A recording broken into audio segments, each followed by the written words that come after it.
क्या आपने कभी सोचा है, अगर भगवान शिव चाहते तो उस जहर को पीकर खत्म कर सकते थे या उसे थूक भी सकते थे? फिर उन्होंने उसे गले में ही क्यों रोक लिया? समुद्र मंथन की कहानी हम सब ने सुनी है, लेकिन नीलकंठ का असली मतलब बहुत कम लोग जानते हैं। ये सिर्फ एक कहानी नहीं है, ये इंसान की जिंदगी का सबसे बड़ा राज समझाती है। जब देवता और असुर अमृत पाने के लिए समुद्र मंथन कर रहे थे, तब सबको सिर्फ एक चीज चाहिए थी, अमृत। किसी को इस बात का अंदाजा भी नहीं था कि सबसे पहले क्या निकलेगा, और तब समुद्र से निकला हलाहल विष। इतना भयानक विष कि उसकी गर्मी से पृथ्वी जलने लगी, हवा जहरीली हो गई। देवता हो या असुर, सब डर गए।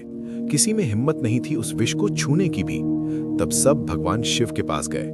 ध्यान रहे, शिव वहां मंथन में शामिल नहीं थे, वो दूर कैलाश पर तपस्या में थे। फिर भी जब दुनिया पर संकट आया, सबको याद आए महादेव। यही शिव का स्वभाव है, वो बिना बुलाए नहीं आते, पर जब दुनिया को जरूरत होती है वो सबसे पहले खड़े होते हैं। शिव ने बिना सोचे समझे वो विष अपने हाथ में लिया और पी लिया। पर यहाँ सबसे बड़ा प्रश्न शुरू होता है, उन्होंने उस विष को पेट में क्यों नहीं जाने दिया? क्यों गले में ही रोक लिया? यही है नीलकंठ का रहस्य। अगर वो विष पेट में चला जाता तो शिव का शरीर उससे जला देता, और अगर वो उसे थूक देते तो विष फिर से पृथ्वी पर फैल जाता। इसलिए शिव ने एक ऐसा रास्ता चुना जहां ना वो विष उनके अंदर जाए, ना ही दुनिया में वापस आए। उन्होंने उसे गले में रोक लिया, तभी उनका कंठ नीला पड़ गया और वो बने नीलकंठ। पर यह सिर्फ कहानी नहीं है, ये एक सिंबल है। जिंदगी में जो जहर होता है वो क्या होता है? गुस्सा, नफरत, बुरे शब्द, दुख, अपमान, धोखा, ये सब भी एक तरह का विष ही तो है। और हम क्या करते हैं? या तो उसे अंदर ले लेते हैं और वो हमें अंदर से जला देता है, या फिर उसे बाहर निकाल देते हैं और वो दूसरों को जला देता है। शिव क्या सिखाते हैं? विष को न निगलो न उगल दो, उसे गले में रोक लो। मतलब ना उसे अपने दिल में उतरने दो, ना उसे अपने शब्दों से किसी और तक पहुंचने दो, बस उसे वहीं रोक दो।